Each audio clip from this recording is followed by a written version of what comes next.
bold. Freshly lit, freshly showered, freshly moisturized, just fresh all over, really. I am. How you doing? Fresh. Fresh? I'm really fresh. Yeah, I'm moisturized. I am actually moisturized this morning. Oh yeah. What do you use? The stuff that's in my bathroom. the arse, face, shoulder, multi-tool, Leatherman moisturizer. I'm a man. It looks like cream. I'll put it on. Yeah. Those are tough words to go through your life with. Every now and again, I shave those little bits in there, and I pop a bit of moisturiser. I mean, I'm 75 years old, and you look great. Yeah, thanks. I've done a good day over 74. There you go. Yeah. Well, 1 week we will do the secrets of Gavin's youth, but I don't think the world's ready for those yet. I do have a separate podcast about men's skincare routine. So yeah. I'll link that later online. Did you see that the Panthers did that? They've got that new rookie that has the really thick Southern accent. Yes. And then it was their social media manager was like, I'm passing the phone to somebody who thinks this is a skincare routine video. And he just starts talking about what he does. Yeah. Maybe that's what we're missing. That's why we're not getting the podcast as promoted as we need to. We need more NFL-related skincare action. There's a L'Oreal contract waiting. Oh, look, all we got to do is keep talking about it. We got to hit the sweet spot, that's all. If you build it, they will come. If you build it, they will come. Last week, we spoke all about the kind of predictions for the season. And we finished off the episode kind of with a bit of the boldest take of all, which was in terms of coaches, I said, who's going to be the first coach to be fired this season? We had Gavin kind of fed me the line of McCarthy, Cowboys head coach. And then I threw into the metaphorical fire that Sean Payton could easily be fired this season. Oh. I thought but I thought I'd give a bit of credence to why I thought that was. It's funny because I think that you're going into this, and when you ask me about it, you're probably expecting a long level of analysis of why I think that it will happen. However, I think it's as simple as first season with the Broncos, he's got that kind of this isn't my team mentality. Russell Wilson, I don't want him as my quarterback. I want my guy. I want my team. I want this. Gets his guy Bo Nix this season. I don't necessarily have a massive amount of evidence or analysis as to why I think that Sean Payton could be the first coach fired. I just think it would be such a Broncos narrative to go all in on a guy only to find out that he's a bit of a prick and then he gets fired. Dare I say, it sounds like you've gone Gav with your prediction. Yeah, I've tried to mix it up. I think we've been spending a lot more time together, and I've gone for story. Do you think maybe how old's Drew Brees? Just bring him back. Oh, he's like 8. He's got 40. I don't know. Does he use your skincare regime though? Has Sean Payton's he's only won one Super Bowl, isn't he, as a head coach? Yeah, back in 2009, I think 2009 season. Drew Brees. He clearly. He's like Belichick. He's just another Belichick. You just, take that quarterback away. You got nothing, son. It is interesting because this is, he's never really had a proper rookie quarterback to work with. Even when the Saints got Drew Brees, that was after, Drew Brees, I guess common knowledge, was drafted by the Chargers, wasn't he?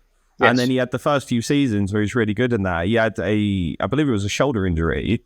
And then, from what I can remember, went in free agency, and that's when the Saints got him. So when Sean Payton got Drew Brees, he wasn't a rookie quarterback suddenly doing his first year in the league. He was, he'd been in the league for a few years. After Drew Brees, you kind of had the mini kind of Jameis Winston, and then who's the gadget guy for the Saints? The one that's always, what's his name? Yeah, the running back slash tight end slash tight end slash quarterback. Taysom Hill. Sorry, that's it. Taysom Hill. Yeah. But they've not even come close to having that guy. No. I think there was that small flash of first 4 games of the season with Winston, and then kind of went from there. Andy Dalton was the starter for a bit, wasn't he? And he was all right, although he was the victim of that, and I'll have to put this in the show later on, but that what people argue is the best shot in the NFL of all time, where he's throwing that interception and you've got the Cardinals player doing a front flip in the background behind him. Yeah, but I think that for the Broncos, realistically, first season last year, he has Russell Wilson. This kind of feels like Sean Payton's first year with a real, actual rookie quarterback. Like, not a young guy, like a genuine rookie quarterback. And I'm kind of interested to see if he can develop. I think, he might get the chance with the Broncos, or the Broncos might have just been fed up with the whole Russell Wilson series. Suddenly you get to the middle of the year and they go, okay, the experiment has failed. Let's not worry with the experiment. Let's just get rid of Sean Payton and carry on and probably go all in on another random person, maybe Belichick, and try and do the same thing again. Yeah, maybe. Yeah, maybe. Just also drop in there that, I don't know, the 49ers go 0-17. Yeah. Make that go viral. Okay, yeah. I'll put the small section. Yeah. I agree. What? No way. Add the sound effects. It's just ridiculous amount of graphics over the top. Effects. Oh no. Talking of explosions, explosive deals. After we spoke about Justin Jefferson a few weeks back, he got his new deal. He got signed to a 4-year, $140 million contract extension, which is a fair amount of cheddar, and makes him the highest paid non-quarterback in league history.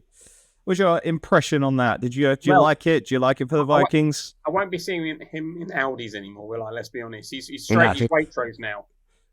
There you go. Or he's Waitrose.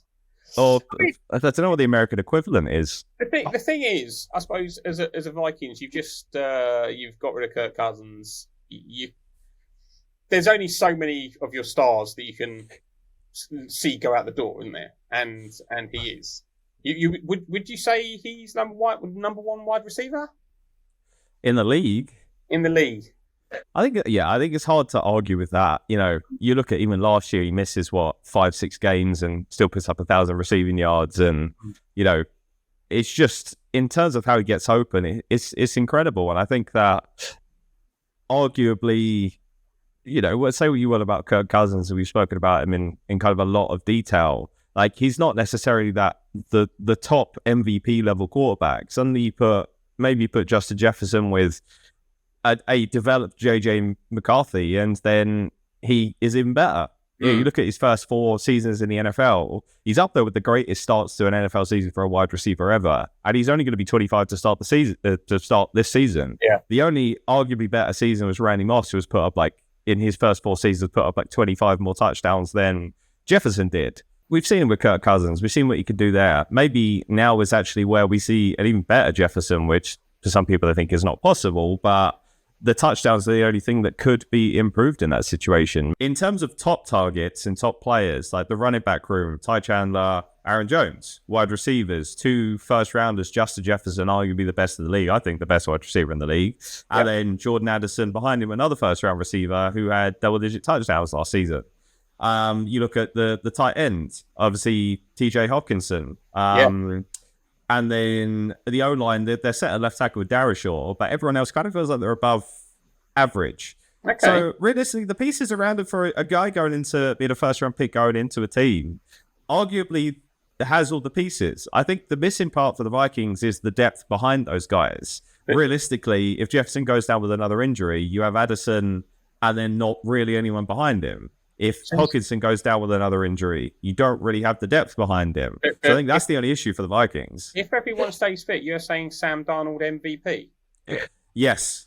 Another hot take. 49ers 0-17. Sean Payton fired week 1, and then Sam Darnold MVP. MVP. Clip it. We're not done talking about extensions, as there was another big money extension with Christian McCaffrey getting a 2-year, $38 million extension for the 49ers, which, realistically, you're talking about players who deserve things. Offensive Player of the Year last year, over 2,000 scrimmage yards, 21 touchdowns. It's very hard to argue with extending a player that does that. I still remember when you asked me ages ago, does the Christian McCaffrey trade make the 49ers a Super Bowl caliber team? Does he get them over the line? As much as they haven't won the Super Bowl, obviously, he's definitely elevated them, and I think it would be. He's not just. I think the difference is he's not. Him and Derrick Henry kind of feel like they're cut above the rest in terms of they're not just.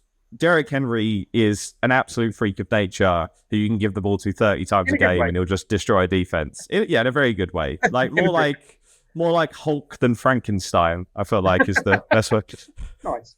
You heard it here first. Whoa! Honestly, the sound effect button is just going to be abused in this one. That's what I've got. Yeah, I try different things, and this episode is going to be, in Anchorman 2 with all the graphics. It's just going to be that throughout the episode. Throw it all out Whoa! there. Yeah, but what was I saying? With the Uncle Frankenstein. Hit the sound effect button. Yeah, just there we go. We'll cut back into some relevant point. But yeah, so McCaffrey, yeah, that's it. So Derrick Henry, you can give the ball to 30 times a game, he'll just pound the defense, and that's what he does.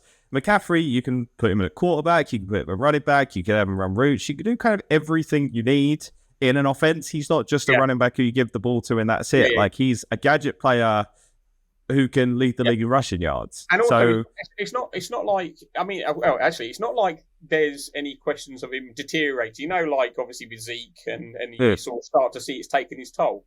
If anything, if you're a Panthers fan and you're seeing McCaffrey's health and how he just literally keeps going, you think about how the injury problems he had before he went to the 49ers, and now he's just consistently there in the backfield, like without any issues really.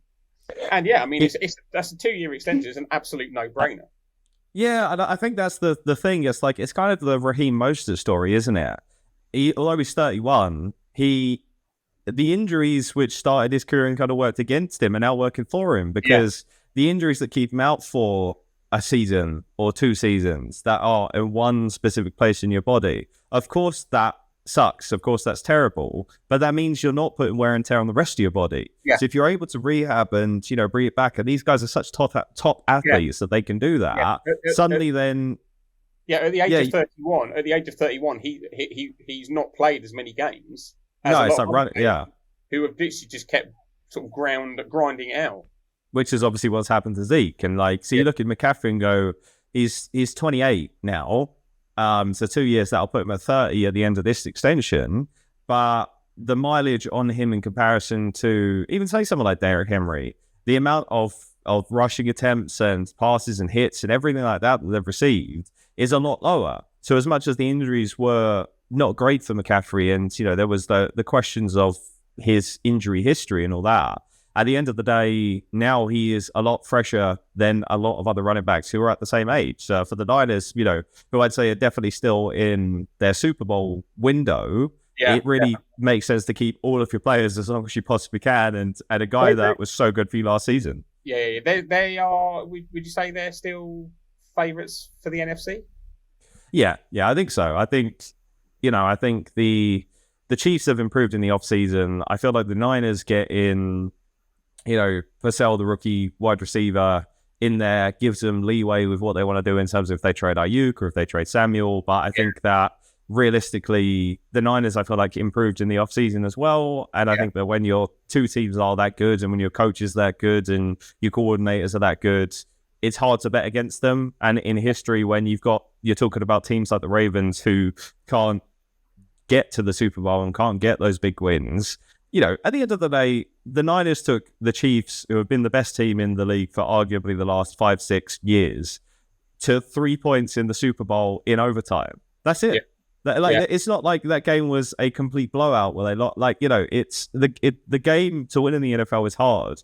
To take a team that was in the Super Bowl last year and won the Super Bowl last year and has won 3 Super Bowls now, but 2 Super Bowls before the Super Bowl this year, to 3 points in the Super Bowl. That's fantastic. It's such a game of inches, and that's such a small amount that I think that, I wouldn't be surprised if we saw our 49ers Chiefs Super Bowl again this season. It really wouldn't surprise me. Yeah. What else have we got to talk about here? I think a quick note on someone who wasn't extended, but I think is a good person to mention, is we finally got a resolution in the Darren Waller and if he was retiring or not retiring. So the previous Raiders tight end was traded to the New York Jets before the start of last season. Finally announced, he was traded to the Giants last season. And he finally announced that he was retiring. There was a lot of kind of speculation in the off-season on what he was going to do and all that, but he finally put out a video announcing that he was retiring. I'm not sure, did you see the video? Well, right, so I saw it. Did you see he did like a music video, didn't he? Have you seen that? Yeah, I've seen the music video as well. I mean, I don't know what that was. I haven't seen the retirement thing. So obviously, So you told me about this. yeah, so he basically released a video and he was talking about, what had happened and why he'd come to the decision and all that. And he spoke about, he basically had this like really scary injury last season. So away from like the hamstring issues he's had, he basically had an injury where he was like, after one of the games, he'd gone home and he was like shaking and could barely like breathe, and had to call an ambulance, and like they came round and he had was in hospital, kind of like contemplating life basically. And he basically got to the point where he went, at this point, after he obviously struggled with drugs and alcohol and he was sober, and he was like, at this point he was like, I thought about my life and thought about what I was doing and what legacy I would have left and all that. He's 30 or 31, I believe. Okay, yeah, I think he's 31. I mean, injuries have kind of like, you think in his peak Raiders day, he was like terrifying, really. As a tight end, he was ridiculous. And it'd arguably be one of the best seasons of tight end seasons in history, over 1,000 yards. The reality is that he literally had like one good season, hasn't he? One or two. I think two is probably fair to say. I think those 2 seasons for the Raiders where he was, a top, like even top fantasy pickup, I think was great. But then hamstring injuries. Hamstring injuries kind of derailed it. And I think that, for me, I look at this situation, talking about the issues he had and when he got sober, that's why him and Max Crosby on the Raiders were such a good matchup and such good mentors for each other, because they came from a dark place of struggling with alcohol and drugs to then being sober. And it was quite a wholesome duo to have on a team. And I think realistically, coming out of that to then having arguably one of the best tight end seasons in history, to a pretty solid tight end career when you look at the actual stats behind it. I think it's kind of as much as he's retiring now after a scary injury, it's quite a happy story, and it sounds like he's at peace with things, and he wants to focus on music and different things now. So good luck to him. Obviously, like I'm a huge football/soccer fan, and situations like this are always a reminder just how brutal this league is, because you just don't get as many like big high name players just suddenly retire at the age of like 30 or 31 as you do in the NFL. Like guys that could have been, well, it's either retirement or they just disappear, but guys that can literally be elite not that long ago to retirement. It just, in football, because you've got so many sort of soccer, you've got so many divisions, people can either just sort of fade down the divisions a lot and they'll end up going from like Man United to Blackburn and things like that. Whereas in the NFL, they're all elite. So, okay, maybe the Panthers aren't exactly the Chiefs right now, but you're still at an elite level. So, yeah, it's just it's a reminder of how absolutely brutal it is to genuinely play at this level for even a few years. Yeah, well, didn't the average season time that people spend in the NFL was like 1. Like, I think it still is, but it's like, because, it's difficult to even get to the NFL. Like, when people talk about how bad players are or this or how or whatnot, like the speculation of, Waller's not as good now. It's like, to even get to the NFL, to get to the NFL, it is very, very difficult. To get to the NFL and be good, I think obviously with social media and stuff like that, it's so easy for fans to just pile in on certain people without any consideration for the shit they're actually, like with Waller. No one fully would have appreciated that situation. They just it's just very easy to go online and go, Waller's a bust, get rid of him, he's wasting us money. Yeah. Not thinking about the fact that he's a fucking human being and dealt with this stuff. And okay, they are paid very well, but still, he's still a human being. So, like you say, it's actually a good story in the end that he's retired. Again, the other thing as well, he could have tried carrying on, and things go worse. Yeah. So, yeah. He's retired. His legacy is still intact. That he always had that very, very good couple of seasons for the Raiders. Yeah. And obviously the big mistake was going to the Giants. Never go there. Yeah, couldn't put it better myself. Even though we're both wearing New York caps today, we literally got New York Islander caps. I don't know if you can say. There you go. Yeah, we went there. $17 for a beer. $17 for a beer. Last 2 points we're going to talk about. Gavin over the, I said Gavin over the notes before we started, and he was like, it was a weirdly like there was a lot of news this week for a sort of random off-season week. Last week it didn't feel like we had anything really to talk about. No, we just pulled that one out of our asses because you came up with a great idea. So yeah, but like you say, yeah, when you sent me the notes, I'm like, yeah, it did feel like I was just seeing lots of NFL news for the off season. Yeah, no, it was good, and I think to finish off this episode, there was two coach extensions, two very different coaching situations, but the first of which, Kevin Stefanski, the Browns head coach, signed a contract extension. Couldn't find the details of it, like specifically of how long or whatnot, but I think the point is that there's now some level of stability for the Browns in their coaching system, and they've kind of been a good team. He's been coach of the year twice in his tenure, gone to the playoffs twice in 4 years. I think what I get out of this, and I'm sure you might have a similar thought of it, is you can see that, obviously Joe Flacco at the end of last year, the quarterback for the Browns, did very well. Their defense did very well. And what I see with it is, you can't talk about the Browns without talking about the Deshaun Watson situation. And it's interesting because, they made the playoffs last year without Watson. Watson's never really got back to that, elite level we saw when he was on the Texans for years. So far, is he? No. And this kind of makes me go, they've got that trust in Stefanski. I trust Stefanski with what he's done with the Browns. You only have to look at their season last year. They got blew out, obviously, in the playoffs, but at the end of the day, that's with a quarterback they picked up literally off the couch in free agency, who then had a very good end to the season. And, wherever they got to was going to be good. The fact they even got to the playoffs was good. I'm gutted they didn't go all the way with Flacco. I know. The story, the Browns-Ravens in the AFC Championship game would have been just perfect. But yeah, anyway, the stories don't always work out, unfortunately. I think the thing is, I looked at this and went, can Deshaun Watson actually get back to that elite level? But also, does it actually matter for the Browns? Are they just now biding their time until the contract is done? Are they biding their time so they can, get rid of Watson and just go, okay, well, we know we can trust Stefanski. We know the defense is good. We know from an offensive point of view, we can pick up a guy off the couch and still do well. So should we just wait this out? The worst way I looked at. Sam Darnold to fall into their lap. Yeah, MVP player Sam Darnold, who's going to be traded in the offseason. Dropped by the Vikings after a shocking first 6 weeks. Right, picked up in week 9 by the Browns and just lights it up. I love to see it. Like, every team in the NFL should have a narrative that they have to follow. Every team should at one point in the next 10 years have to pick up Josh Dobbs as their quarterback and just watch him at one point of the season. Yeah, but at one point in the season, every team has to pick up Joe Flacco, Josh Dobbs, Sam Darnold, and he has to start at least 3 games for him. I just want to see what happens. It was Fitzpatrick a few years ago, wasn't it? Fitzpatrick. Yeah. Every year he has to come out of retirement and start for one team in the AFC Championship. That's it. You got to make it there, and you're told the morning of the game, and that's it. Yeah. Everyone's just sitting there. Is that Joe Flacco? Hi, guys.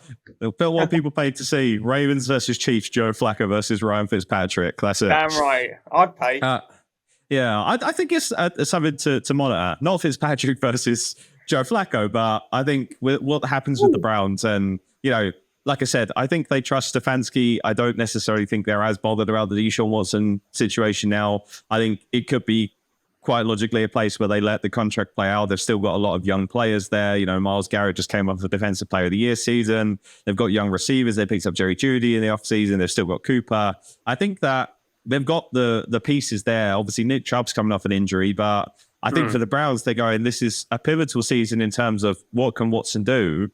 But however, we've seen that if we don't have Watson, we can actually still do very well with another quarterback. We get a high quarterback next year. Maybe in 2 years, we're suddenly at that Super Bowl level rather than just making the playoffs. So maybe we get out of that Watson contract and don't have to worry. Or on the other side of that, maybe Watson does come back this year, no injuries, and does incredibly well. But yeah, I think it's good for the Browns to get that extension done. I think that's a great shout for them.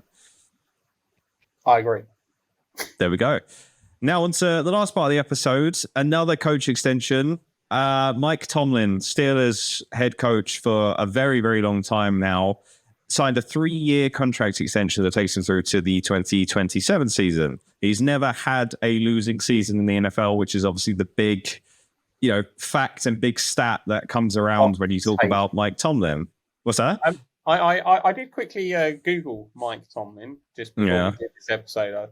I quite like this. So if you Google Mike Tomlin, you get So I literally just put Mike Tomlin, Pittsburgh Steelers. Right. So people also ask, how many Super Bowls has Mike Tomlin been to? Right.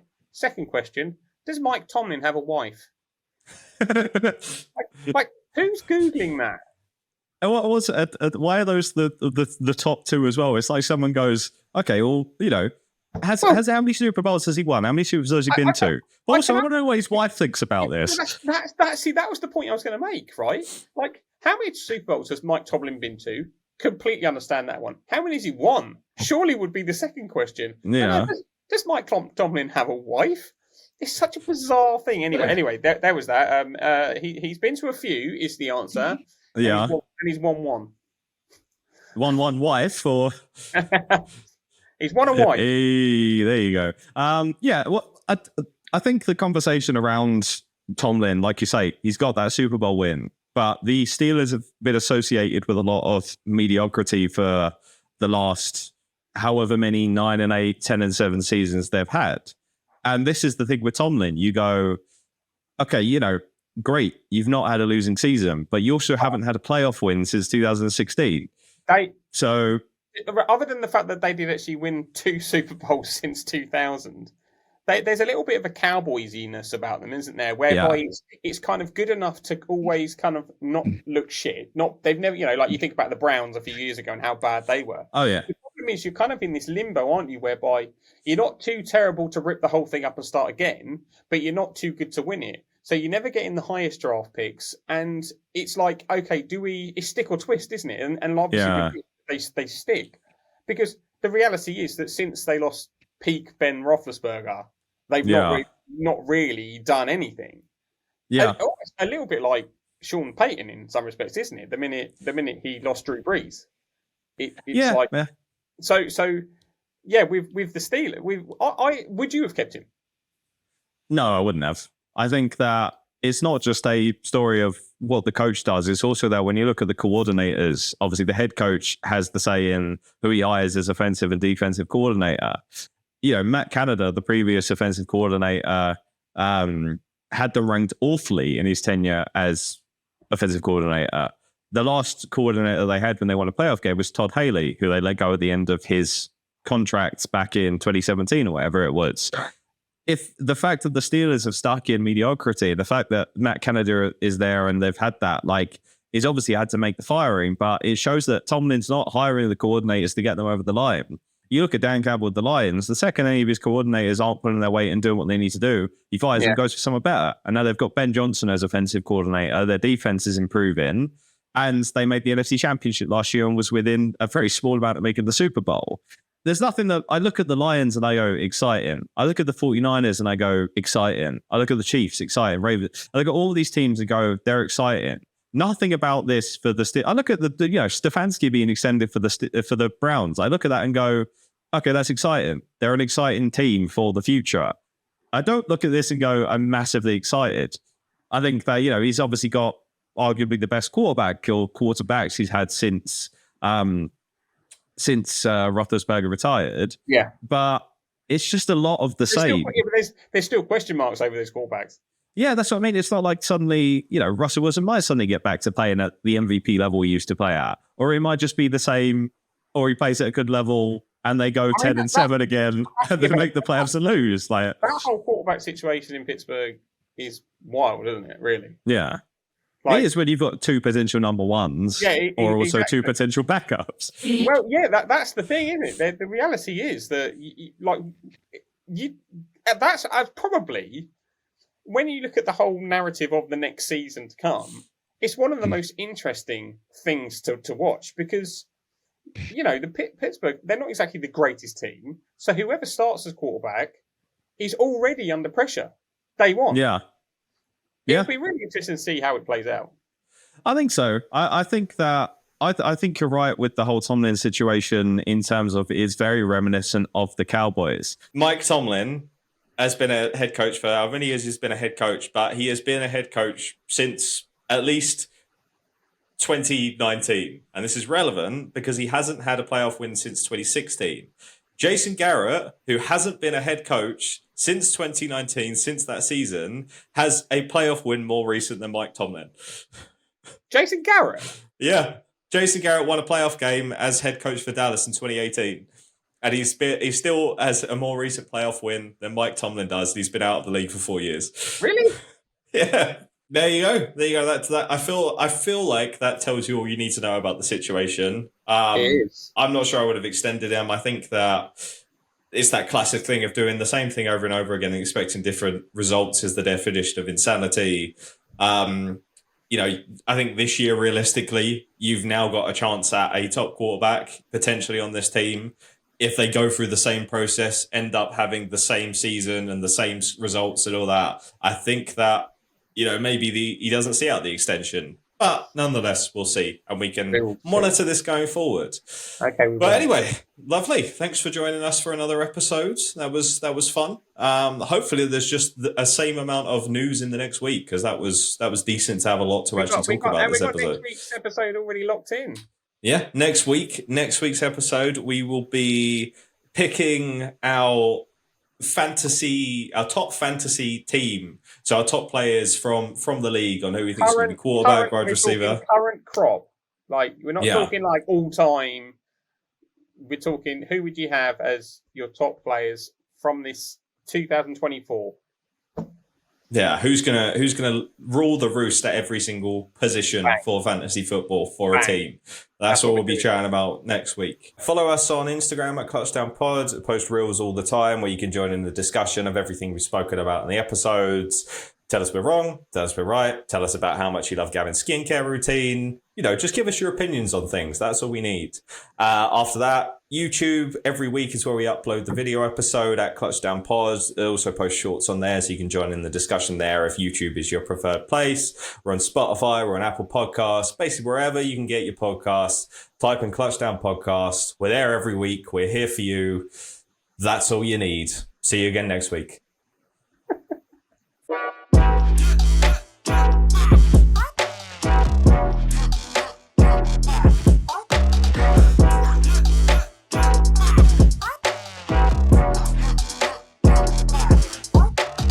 Mode.